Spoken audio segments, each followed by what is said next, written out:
తెలంగాణ రాష్ట్రం హైదరాబాద్-విజయవాడ జాతీయ రహదారిపై వాహనదారులకు తీవ్ర ఇబ్బందులు ఎదురవుతున్నాయి. వరుస సెలవులు రావడంతో సొంత ఊళ్లకు వెళుతున్న ప్రయాణికుల సంఖ్య భారీగా పెరగడంతో రహదారి అంతటా ట్రాఫిక్ జామ్ నెలకొంది. ఓఆర్ఆర్ నుంచి విజయవాడ వైపు వెళ్లే మార్గంలో కిలోమీటర్ల మేర వాహనాలు నిలిచిపోయాయి. ప్రత్యేకించి కుటుంబాలతో, చిన్నపిల్లలతో ప్రయాణిస్తున్నవారు తీవ్ర అసౌకర్యాన్ని ఎదుర్కొంటున్నారు. వరుసగా సెలవులు రావడం, స్కూళ్లు, కాలేజీలకు బ్రేక్ ఉండడంతో హైదరాబాద్ నుంచి విజయవాడ, గుంటూరు, కృష్ణా, పశ్చిమ గోదావరి జిల్లాల వైపు ప్రయాణాలు భారీగా పెరిగాయి. దీంతో ప్రధానంగా ఓఆర్ఆర్ ఎగ్జిట్ పాయింట్ల నుంచి విజయవాడ హైవే వరకు ట్రాఫిక్ పూర్తిగా కుదేలైంది.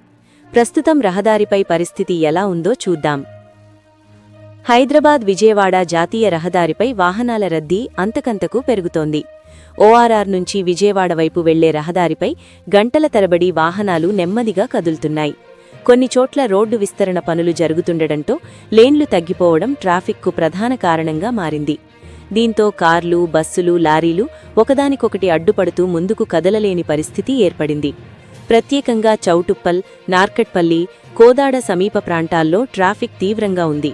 విజయవాడ వైపు వెళ్లే వాహనాలకు సాధారణంగా పడే సమయానికి రెండింతలు, మూడింతలు ఎక్కువ సమయం పడుతోంది. ట్రాఫిక్లో చిక్కుకున్న ప్రయాణికులు తాగునీరు, ఆహారం లేక ఇబ్బందులు పడుతున్నారు. చిన్నపిల్లలు, వృద్ధులున్న కుటుంబాలు మరింత ఇరకాటంలో చిక్కుకున్నాయి. ట్రాఫిక్ను నియంత్రించేందుకు పోలీసులు రంగంలోకి దిగినా వాహనాల సంఖ్య అధికంగా ఉండడంతో పూర్తిస్థాయిలో క్లియర్ చేయలేకపోతున్నారు. మొత్తానికి వరుస సెలవులు, రోడ్డు పనులు, భారీ వాహన రద్దీ కలిసి హైదరాబాద్-విజయవాడ హైవేపై ప్రయాణాన్ని కష్టతరంగా మార్చాయి. ప్రయాణికులు ముందస్తుగా ప్రణాళికతో బయల్దేరాలని, ట్రాఫిక్ అప్డేట్స్ తెలుసుకొని ప్రత్యామ్నాయ మార్గాలను ఉపయోగించాలని పోలీసులు సూచిస్తున్నారు. హైవేపై పరిస్థితి సాధారణ స్థితికి రావడానికి ఇంకా కొంత సమయం పట్టే అవకాశముంది.